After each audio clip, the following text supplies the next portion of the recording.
You're listening to the Booze and Bloodshed Podcast.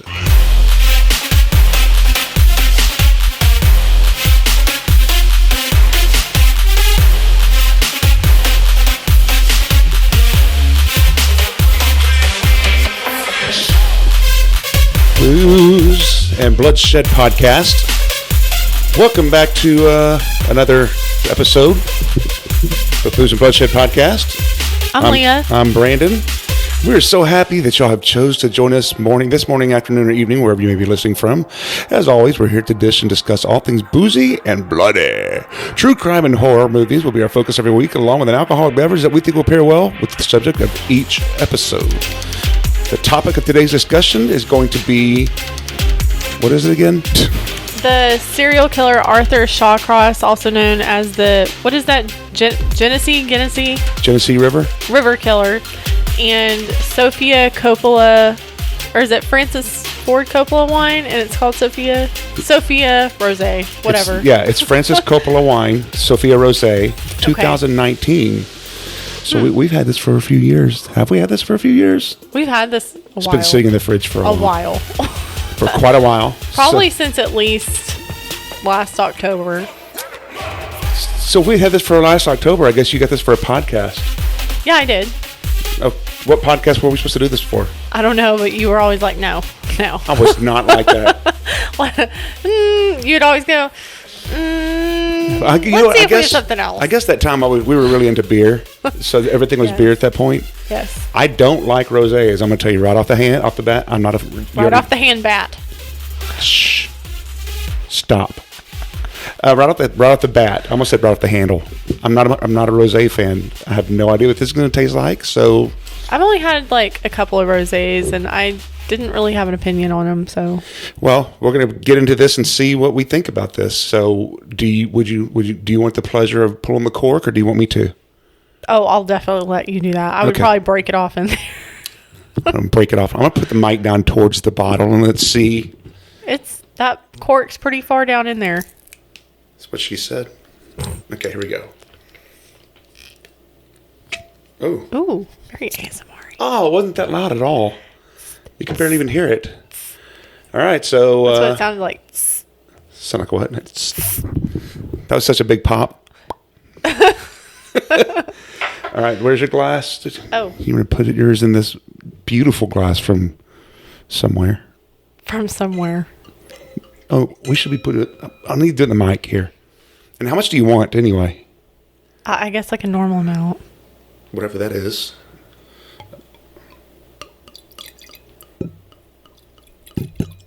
I always like the glug sound.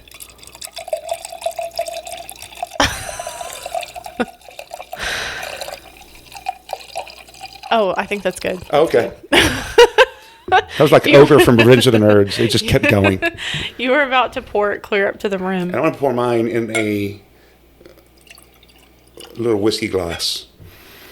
Because I'm not sure to think about these, those, they, whatever. So I'm gonna have a little bitty taste of it. Let's see what this. Here's what the website says about this. In crafting Sofia Rosé, the grapes are harvested at low Brix. Brix is the sugar content. To ensure the wine remains light in character and pairs well with the food. To achieve our signature hue, an elegant shade of salmon pink, the grapes are held in the press for a short time until the juice has turned just the right amount of pigment. Each varietal offers its own unique color and overall blend. To preserve the aromatic intensity, the wine is fermented to cool temperatures in stainless steel fermenters. Why are you laughing? Because of what I said? Yeah, when they talk about they're very into the aromatic intensity. So what you said was just kind of great. And we can talk about that in a second, too. Oh, let's see. What is the alcohol content on this thing? It is 12.8%. That's not bad. 12.8%. So let's give it a little sniff. Let's get this sniff going on it. Do you get that? I get grapes. Dude. And so the scent on the website says fresh cherry, minerals, and white flowers. Dude, smell mine. You think it's the glass? I don't know. It does. What is that? I don't know. Maybe I should drink it straight out of the bottle. Maybe you should. Here. I was like, I can't believe the wine smells like that. That glass smells gross. What is that? And it's a clean glass. I don't know. See if that smells better. Oh, yeah. Oh, yeah. That's I don't know what... I was smelling that, and I was like, what is that? That is odd. It smells just like that. So anyway, Like what? we're going to go for... The website says fresh cherry minerals and white flour. Ugh. I can smell grapes. I smell apricot.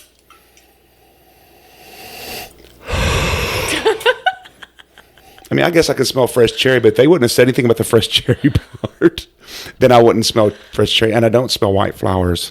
I was staring at that, thinking, because maybe I was like, well, maybe it's just like the first smell. Maybe it doesn't really smell like that. And so I was looking and seeing what it was supposed to smell like, and I smelled it, and I was like, that's definitely not what That's that smells weird. like. I was really hoping it wasn't just me that thought that.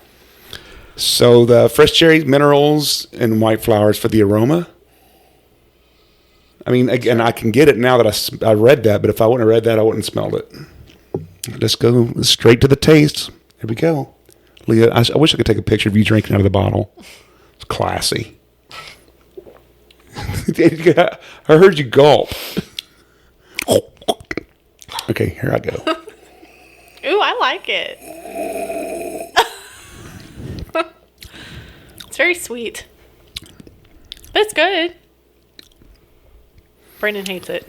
No, I was actually going to say it's real subtle. Like, it's not bad. I'm surprised. Mm-hmm. I typically do not like rosés. I did not know what to expect from this. It's. I'd get this again. It says flavors are apricot, fresh cherry, minerals. I get that, but I was expecting. I've had some rosés that were real sweet. Mm-hmm. To me, this isn't real sweet for a rosé. And sometimes they get so damn sweet, it's gross. I'm not gonna lie. I'm not gonna lie. I don't know how to pick up on flavor notes in wine, unless it's like glaringly obvious. I can do it in liquor and I can do it in beer, but I can't do it in wine for some reason. This is surprisingly not bad. You want some more? No. After I drink. But it's good. Sometimes you have those wines where it lingers and it doesn't go away. Mm-hmm. And this real smooth. It cleans off really quick. Mm-hmm. And it does have a minerally aftertaste. Yeah, it definitely does. I kind of actually taste the flower thing, the florally note. But the other stuff I don't. I'm actually kind of surprised. This is not bad. I was expecting this to be overly sweet and gross. I was ready for it to be. I had my review already made up in my mind. And this is actually pretty decent. All the rosés I've ever had have never been sweet. They've always been real dry. Oh my God. This is not bad. That was so mouthy. I'm sorry. Am I doing my ASMR mouth thing? It sounds so creepy. Oh, creepy. So anyway, that's the Sofia. Yes. So can you read the bottle again? You know Sofia Rosé by Francis Coppola. You know why I bought this? Why? Because you did it in October. So it's obviously going to be something Halloween. No, it's not. Sofia Coppola directed Marie Antoinette. And I was like, I really want to try that. And it looks Marie Antoinette-y. That's why I bought it. Hey, we all have our whatever, reasons. I guess.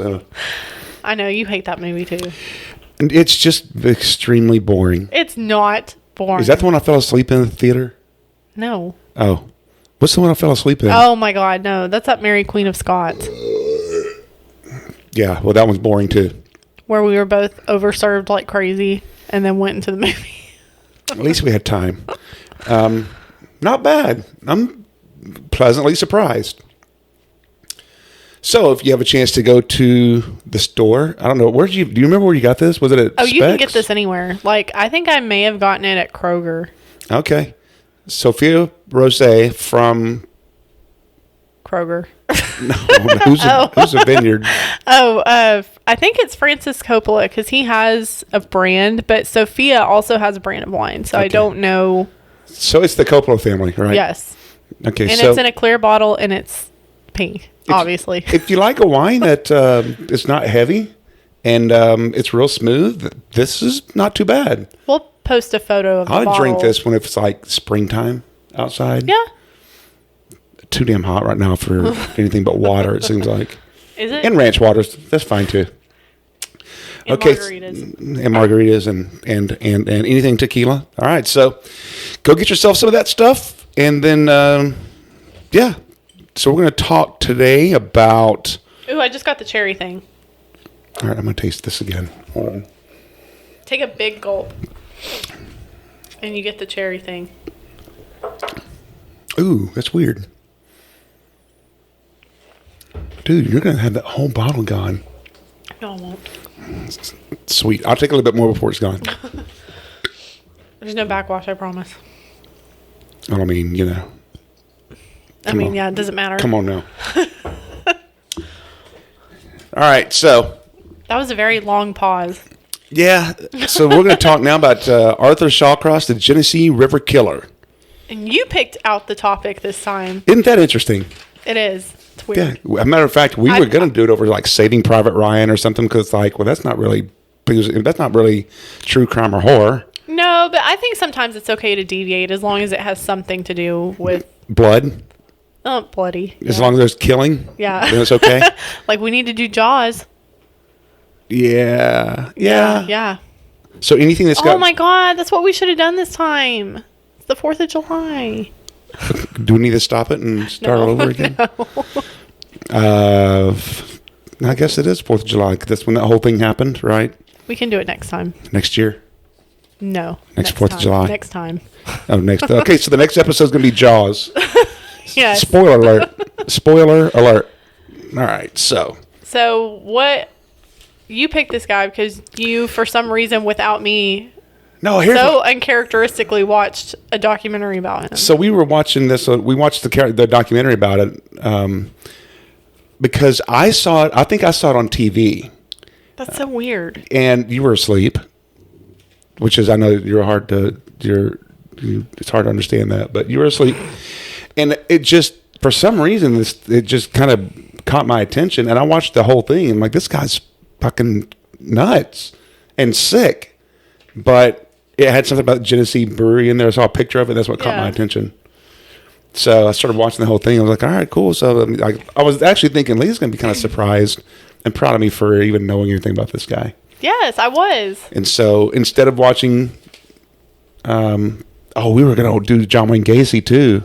Yeah. We'll do that another time. So our next couple, we kind of have ideas of what we're going to do. Yeah, but obviously next podcast is Jaws. Yes.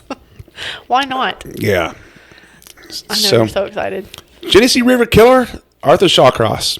So I thought this was a brand new documentary because it had kind of recently been put on Netflix, and it's not.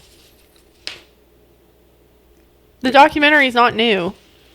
That's why that must be why I saw it on TV then. I watched it like a regular TV show, like a true crime channel or something. I thought he just recently died. He died in 2008. Okay, wow, this is kind of old. Yeah. Well, older. So his birthplace was in Maine. You were asking me about that the other night. You're like, is this in Maine? I'm like, no, it's not Maine. I thought it was in Michigan. And it wasn't even close to Michigan. Well, I feel like you probably know more about this than I do. Surprisingly. I don't, honestly. But we'll just try to get through this because his birthplace is in Kittery, Maine. And his family moved to Watertown, a small town near Lake Ontario, New York State. When he's just a child, Shawcross claimed that his adolescence was turbulent and cites different relationships with both parents, particularly his domineering mother, I don't know if we go later down into this, do we talk about what he said? Well, okay, so I was actually looking at notes. I was looking at several different things online to kind of put these notes together, but nothing online says anything about that. Isn't that strange? So They're saying it's different. It's like other people in his family, and they don't say anything about his mom. Well, they're also saying stuff about a lot of his story isn't true. But how do they know? Well, because, like, let's say when he was talking about, I'm jumping ahead, so fuck it, we're going to do it anyway. When he was talking about, he was in in Vietnam, right? They said that he was out, he was stationed by himself. Well, yeah, that one, yeah. So his commander or sergeant, whatever, said, no, he wasn't stationed there. So they're basically saying he made that entire thing up. He wasn't stationed by himself somewhere in his own bunker and killing a woman and cutting her head off. Yeah. But yet he was saying, well, you believe what you want to, but that's what happened. Yeah. Something's kind of weird there. He's like a total sociopath. Like, he's just a pathological liar and, like, doesn't care. I mean, he probably lies so much he believes his own stuff. Maybe so. And they said that he changed his story several times to justify the killings of these people that he killed. Yeah. Just kept making up excuses. He said that his mother basically blew him, oral sex, for a while, and then they had sex. His mom blew him. You could have said that, like, way nicer. What should I have said? Colonel Angus? Some Colonel Angus? Colonel Angus? Yeah, some Colonel Angus. I've never heard it called that. Well, but, like, okay, I guess, I mean, there really isn't another way. Whatever it is. There's not a good way to say it, but yeah. So, his mom was sexually abusing him. Is that better? She Yeah. was sexually abusing him. So, was that true? We don't really know. Because but a lot of these things are very strange. what I ended up putting in the notes was that he also claimed, but in the documentary that we watched, this wasn't the case. He didn't say anything about this, but he was saying that his aunt sexually abused him. Yeah. I didn't hear that part. Yeah. He said his aunt was doing it, but... and that he was having sex with his sister, too. It's like, I didn't know about the sister part. Yeah. Was that in the documentary? No, and I don't remember the aunt thing. I only heard the mom part. Yeah, that's all I heard, too. Well, I remember the mom part specifically, but he said something about his aunt. Didn't know he said anything about his sister, though. Yeah, he was just, like, really fucked up from, like, the time he was a kid. He had also admitted that his first homosexual encounter was at the age of 11, and then he started to experiment with bestiality. How gross is that? It's different. According to his family, everybody's like, I don't know why he's saying that stuff. Like, none of that's true. But, I mean, you don't know who to believe, because then that psychologist on the documentary was also like, I believe him. Because his brain has the same patterns as people who had been, like, abused, like evidence of people that had been abused and people that turn out to be serial killers and serial rapists and stuff. So he believes him. I believe he went through trauma, because obviously you'd have to go through something like this to be as extreme as he was. Yeah. And as cold-hearted as he was, too. Like, it's just like, I don't have any remorse whatsoever. It is what it is. There's something inside of me that doesn't feel bad about it. His was pretty bad. I mean, it was pretty disturbing to me when we were watching that, like how nonchalant he is about the entire thing. And most of the time when you listen to interviews like Ted Bundy or Jeffrey Dahmer, they're all kind of that way. Like, they're all just very matter of fact, like, this is what I did. Ted Bundy, I guess, didn't really do that until, like, right before he died. But, like, Jeffrey Dahmer did interviews where he was just like, yeah, I did it. But he always said in his interviews that he did feel bad about it.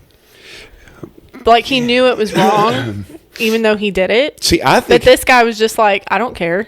Yeah. Yeah, and he said he knew it was wrong, which is where he screwed up on his insanity part. But... Yeah, he said, but he didn't have any remorse. And the fact that he knew it was wrong is what screwed his whole case up in the first place. But here's the thing. He said his mom, his aunt, and his sister, and then he had bestiality things. But then his family says that he had a normal childhood and none of that happened. Yeah. So, again, he's throwing, he could be telling stories. He might not. Nobody knows. And no, I mean, nobody ever will know. But like you said, it's the fact that he's just got all these stories. Maybe it's the fact that he made up his own reality somehow or another. He made all this stuff up in his head. We do know for sure that he really did fucking kill people. Yes. That is the truth. But, yeah, so he was what is that? An truant? What? I'm in the third paragraph down. Oh. Had a low IQ, Tennessee. Inveterate truant. That's the word. God.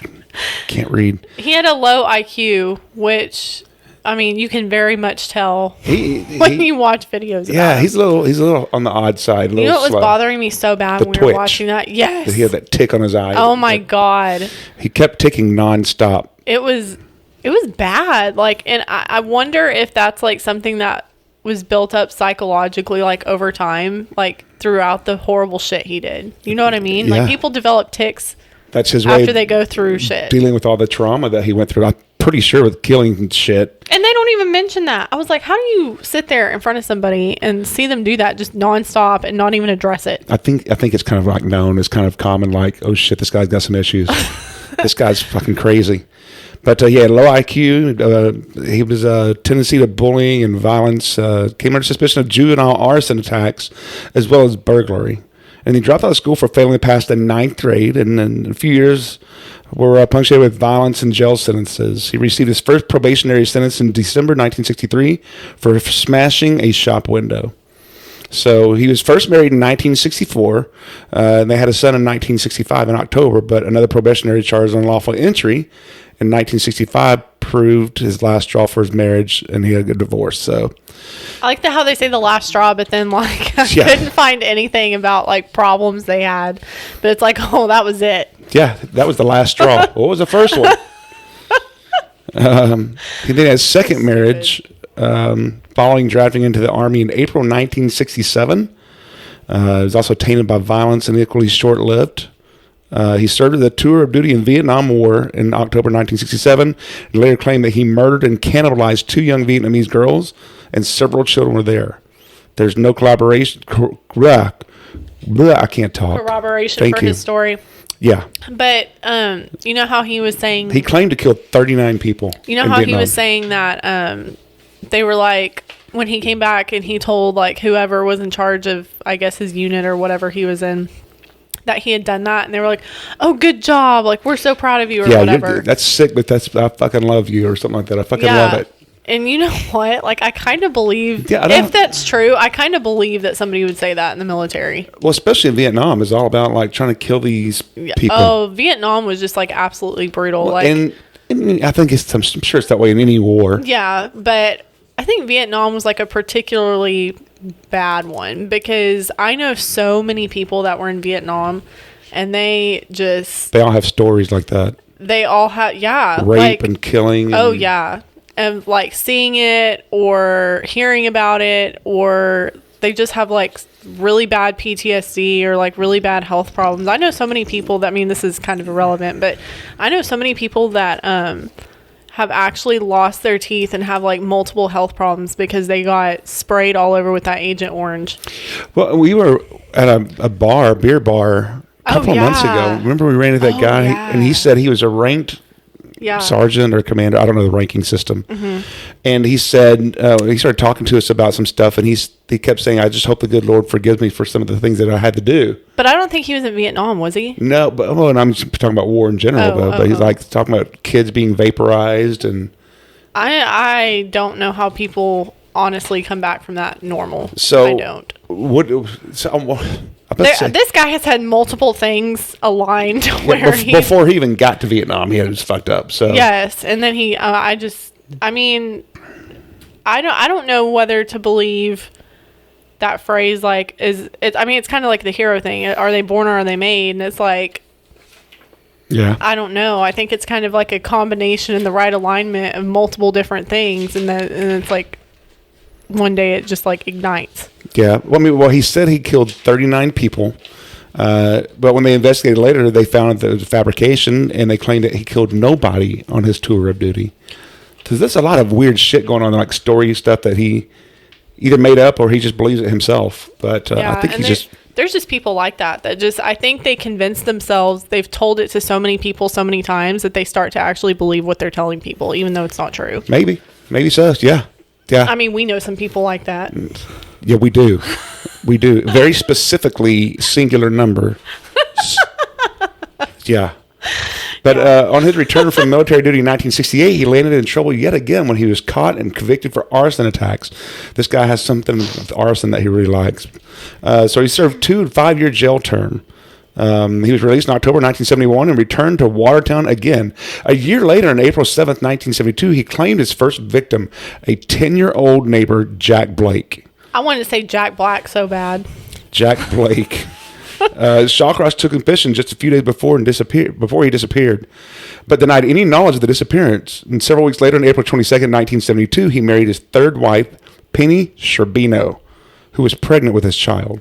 Ugh. This dude, first of all, is fucking weird. How can anybody? How is he pulling these women? He's pulling them.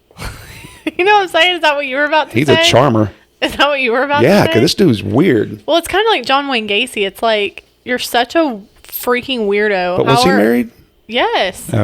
See, yeah, he aren't got you glad we married. didn't do that this podcast? But it's like, how are these women like attracted to these guys? Like, there's something obviously very wrong with them. Yeah. Well, I mean, personality-wise, period. Maybe he has a really big crank. I knew you were going to say that. I knew. I mean, what else is it? You don't marry somebody for that. Oh. Well, okay. I don't know what women marry people for. So it's whatever. Personality. That's really going to get it there, isn't it? Personality. Yeah. Is that what mine is? A good personality? You do have a good personality. Let's chalk that one up. That's good. Anyway, 5 months later, his victim's body was finally found. He had been sexually assaulted and suffocated. This is 10 years old. Sexually assaulted and suffocated. But police had no leads to identify the killer. Jack Blake would be the first of many more victims. And in September 1972, the body of 8-year-old Karen Ann Hill was found under a bridge. This is terrible. It is so she had also been raped and murdered. Police found mud, leaves, and other debris had been forced down her throat inside her clothing. Neighbors remember Shawcross had been seen with Karen in the vicinity of the bridge before her disappearance, and he had a history of minor run-ins with local children. Shawcross came under immediate suspicion. But when they talked to Shawcross about this... Oh, yeah, he gets pissed. He won't talk about it. Yeah. Those are the only two he won't talk about. Everybody else, he's very open about what he did. Yeah. But for some reason, he just won't talk about these two. There's several serial killers that do stuff like that. Like, they get real agitated when you ask them about certain stuff. Like, what's his name? Richard Ramirez. Like, they asked him about a couple of different people, and he just, like, declined to answer. He was just like, I'm not going to talk about that. And it's like, the world knows you did it. Why don't you just tell them what you did? I mean, you are in prison. People know. You might as well just admit it. So, but he said that he had told his daughter. Yeah, he told her, and he found out later that he had a daughter with a different woman, but he told her everything. And then when they were trying to ask her what happened, she's like, well, that's just between he and his maker. Fucking say something. And you, so fucking talk. What difference does it make? Say it. Whatever, he's already in prison. Anyway, 5 months later, the victim's body was found, finally located. I've already read that part. He was arrested on October 3rd, 1972, after finally confessed to both killings. So he confessed to it because he wanted to get a lighter sentence. I guess we'll get to that in a second, though. This was fucked up. Although he was only charged with Karen Hill's killing, given the lack of evidence tying him to Jack Blake's. I said Black. I know. Blake's death. He received a 25-year sentence, and third wife Penny divorced him shortly after. But he only served 15 of those for good behavior. I think it's so fucked up that he killed 2 kids and they gave him a lighter sentence just for like a plea bargain. Like, no, he shouldn't be able to get a lighter sentence for anything. Well, he was released on parole in 1987 in April. And then he resettled somewhere else. He moved. Yes, I thought you weren't supposed to do that on parole, but he moved to New York. I think after, I don't know anything about that. I thought it was like after a certain amount of time you could. Maybe so. I mean, I don't. But did he just immediately take off, I guess? Well, he was released in 1972, and then at 1987. No, he was arrested in 72. Whatever. Anyway. Weird. But it says the past meant that he would be unwelcome almost anywhere, and the authorities made the decision to seal his criminal record in order to prevent a reoccurrence of the public alarm to Binghamton. So they sealed it, right? So this guy goes to a different city, and then the city that he goes to, people start missing suddenly. With his girlfriend. Did he move with his girlfriend? Yes. I don't understand how this guy is like getting with these his women. fourth wife. He's getting it in with a lot of people. And he had mistresses too. Didn't he have one or two mistresses? Yeah. And he was I'm telling picking you. up prostitutes. This guy's got it going on. Apparently. Did. Whatever. Not in a good way. Yep. So his new girlfriend, Clara Neal, ends in prostitutes. It didn't take long for Shawcross to return to his murderous ways. Hunters discovered his next victim, 27-year-old prostitute Dorothy Blackburn, on March 24th, 1988. Her body was found in the Genesee River, jumped there following a vicious attack, which included bite marks on the groin region and strangulation. With little evidence and no public impetus. Thank you. To solve the murder of a prostitute, her case languished for over a year. There were other murders of prostitutes in that time, and given the danger of the profession, nothing untoward was noticed that linked any of these cases. So he talked about the way, and he was very open about the way he it was so matter of fact. Like, it was just not a big deal at all. And he said, asked him how he killed her, and he said, probably strangulation. He always says probably. I may have done it this way or that way. Yeah. Probably strangulation. And they also had records of him doing it, and then apparently he went back later to take her head and throw it in the river, the Genesee River. But I didn't understand that. Did he cut it off, or did he like tear it off her head? Well, they asked him that, and he said, well, I just put it in the river. He said, well, you have to cut her head off. And he said, well, it was already off. Why would it already be off? I think he strangled her so hard, he just severed her neck. And then it decomposed, and he was just able to Well, he went the next night, or the next day, to throw their head in the river. I don't know. Yeah. There's something amiss there. Yeah. Well, the discovery of another body of a prostitute, Anna Steffen, on September 9th, 1989, linked several of the victims. She died of asphyxia, and her body had been dumped in a similar manner to Blackburn's corpse. Her body, however, was found far from the original murder scene. So again, the possibility that the serial killer was at work was not recognized. On October 21st, 1989, the body of homeless woman Dorothy Keeler, aged 59, was discovered following 6 days later by another prostitute, Patricia Ives, in the same area. Both had been asphyxiated and pressed, and at the press start to show an interest in the case were linked. The nickname offender, Genesee River Killer. I'm actually kind of surprised at the urgency they had to really solve this case, or these cases, because we've watched so many things before about different people that have done these to prostitutes, and they like just were not in a hurry to solve it because they're prostitutes. Because they're prostitutes. Yeah, they said danger associated with the profession. Yeah. So it's kind of surprising that they were just like one after another, like really trying to figure this out. I mean, they caught him fairly quick for a serial killer. Well, then another body of 26-year-old June Stott was neither a prostitute or a drug user. She was found on Thanksgiving Day and had been strangulated, anally mutilated after death, had her labia removed. This is the one where he cut her vagina out and ate it. Yeah. Ugh.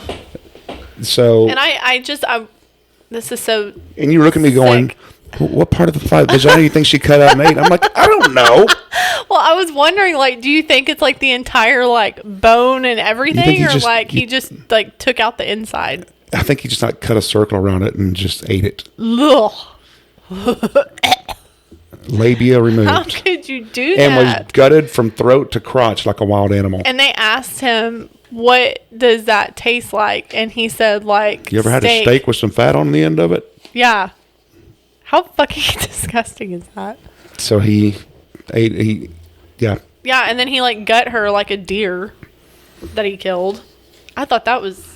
There's something wrong with him, and obviously, but that's kind of why I believe a little bit the mom story, because he has like a lot of anger toward women for some reason. For some reason, the fact that he was raped and shit when he was a kid. Well, that's what I'm saying. Like, I believe that because, I mean, it's just weird that he would go to the lengths he did to do extreme things like that, like eat the vagina and like cut her wide open. Like, why else would you do that unless you were really, really angry? You know what I mean? Yeah, like psychologically, there's something about women that he just hates. He was provoked very easily by them too. Like the first one, or was the first one the roommate?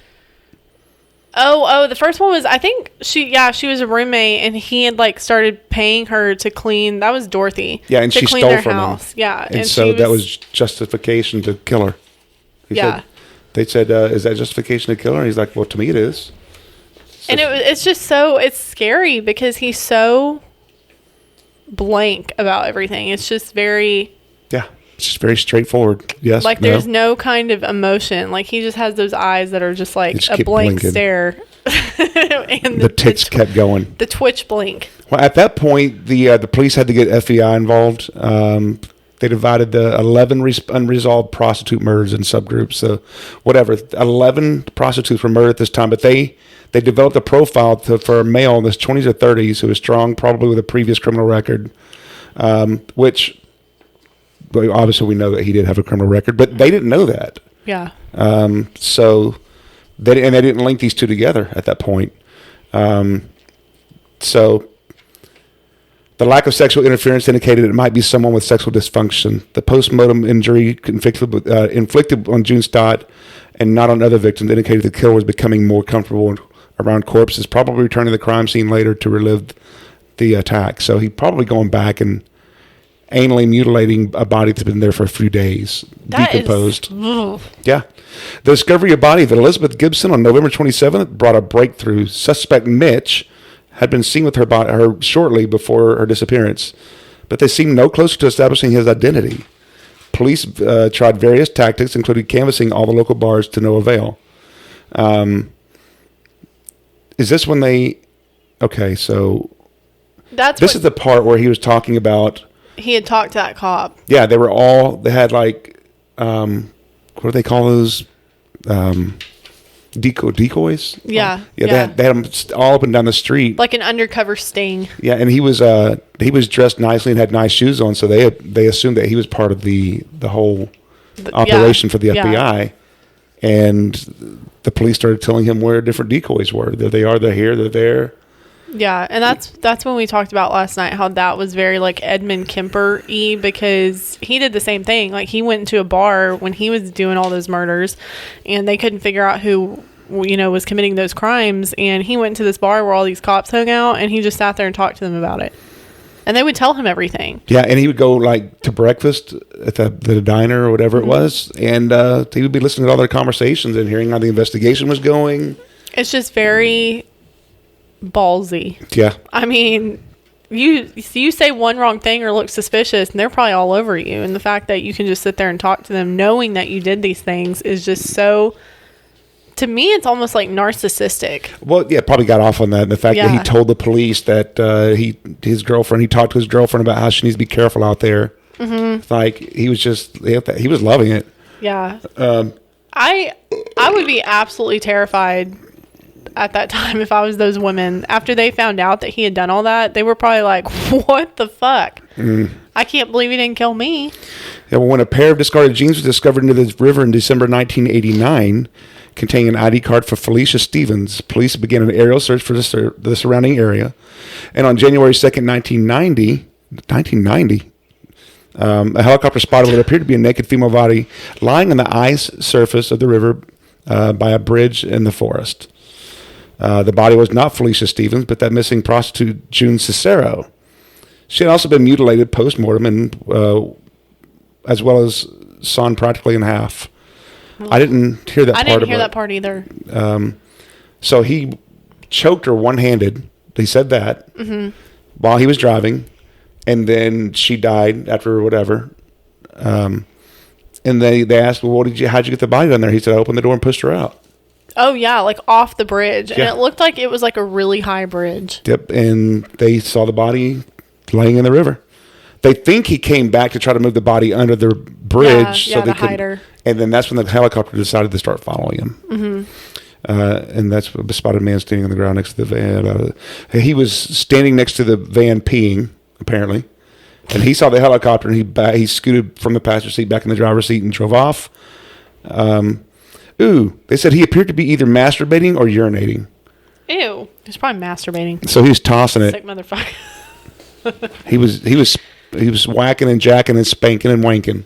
I'm not really sure what this is right here. Like, it's almost like it Goes back into it again. Yeah, and I don't know why. That's strange. So they think he came back to the scene to remove her body or whatever, but yeah, he probably was up there jacking it while he was looking at her because he comes back to have sex with these people's dead bodies. Let's see. Police were confident they had their killer. A photo was taken of him. Police were Shawcross. I'm skimming through all this shit now. I don't understand the Mitch thing. Maybe that was his nickname. He worked at a cheese factory. I know that. What does that have to do with it? I don't know. They kept talking about that a lot, though. That was his normal life that he was living in. He worked at a cheese factory. So Jeffrey Dahmer, he worked in a chocolate factory. That's right. He did, didn't he? Mm-hmm. They all have, in weird ways, and I feel like we talk about this a lot on here about different serial killers and how they're all kind of like related in some way, shape, or form, like whether the way they think or the things they do or whatever. Like, so many of them have such similar patterns. It's weird. Have you ever like really thought about that and noticed that? Well, I'm saying I'm saying no. As we talk about these things, you don't ever are like, oh yeah, oh shit, oh shit. I need to get that on a shirt. Oh shit. Oh shit. Oh shit, and mine's gonna be a little sniff. Oh shit. So anyway, they followed the vehicle and then they pull him over and arrest him. I don't know what they arrested him for. But let's see, Mitch. The police were confident they got their killer. Vietnam War service. A photo was taken of him during the initial questioning. Soon confirmed the identity as Mitch. Maybe Mitch was his name when he was in the other place, but he went by. An official inquiries unearthed the reason for Shawcross's sealed record, which prevented the police from tracking him down sooner. So had they been able to get the records, maybe this would have happened sooner. But police were still unable to get Shawcross to admit the murders until they confirmed that a piece of jewelry he had given to Clara Neal previously belonged to the victim, June Cicero. When police threatened to implicate her in the killings, Shawcross catapulted and admitted to most of the murders, giving detailed excuses about why he had been forced to kill each one. He even admitted to the killing of 2 undiscovered bodies, those of prostitutes Mariah Welsh and Darlene Trippi. Leading investigators to their bodies, his formal confession was nearly 80 pages long. November 1990, Shawcross went on trial for 10 murders that had occurred in Monroe County. The last victim, Elizabeth Gibson, had been killed in neighboring Wayne County. The trial was a national media event, exclusively televised and widely viewed. His defense team tried to build a case in insanity plea, citing various mitigation factors, such as his upbringing and post-traumatic stress as a result of military service, a cyst on the brain, and a rare genetic defect. The prosecution was quick to dispute the claims about his childhood and military service, casting doubts on Shawcross's testimony. The physiological evidence about brain science and genetic factors was at best spurious and beyond the understanding of the jury. It was also hindered by poor presentation on the part of the expert witness called to testify. Shawcross was declared sane and guilty of 10 instances of second-degree murder. The judge sentenced him to 25 years for each count, total of 250 years imprisonment. A few months later, Shawcross was taken to Wayne County to be tried for Elizabeth Gibson's murder. Rather than claiming insanity at the time, he pled guilty and received further life sentence. Shawcross was held at the Sullivan Correction Facility in New York State until November 10, 2008, when he complained of pain in his leg. Excuse me. He was transferred to a hospital where he later died of cardiac arrest. And they don't include details on this thing about his daughter. No. His daughter, I don't even know how they linked it. She did like a DNA thing or something? They didn't even say on that documentary. It was just somehow she found out that was her dad. Maybe her mom saw him on the news and was like, oh, shit. Oh, shit. There he is. And I don't know how she found out, but somehow she did. And she started to visit him, and her kids, like, have relationships with him. Yeah, they had pictures and stuff with him at prison and stuff. And the guy interviewing said, well, you have a granddaughter. What would you feel if somebody did this to your granddaughter? And he said, I'd feel devastated. And he said, then you don't feel any remorse about what you did to other people? And he said, no, I don't. It's not there. I don't feel remorse whatsoever about that. So this guy's had way too many screws loose to be But before he said that, he said, I would leave it up to the justice system. And he's like, but how would you feel?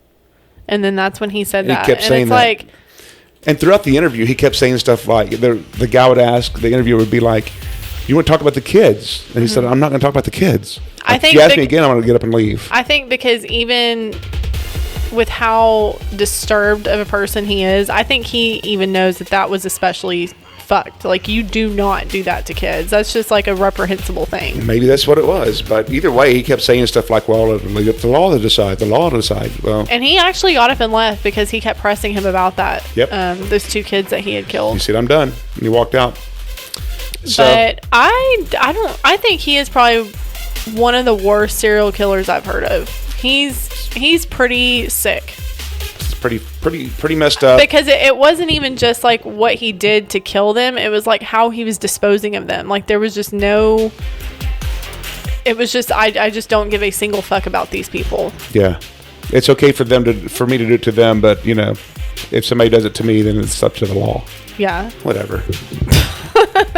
I thought this guy was fucking crazy. I mean, if you watch the interview, if you watch the documentary... Interesting. It's called Interview with a Serial Killer. It's interesting, but my God, he was sick, man. It's scary to think that there's people like that out in the world. And obviously there are, because there's so many documentaries about people like that.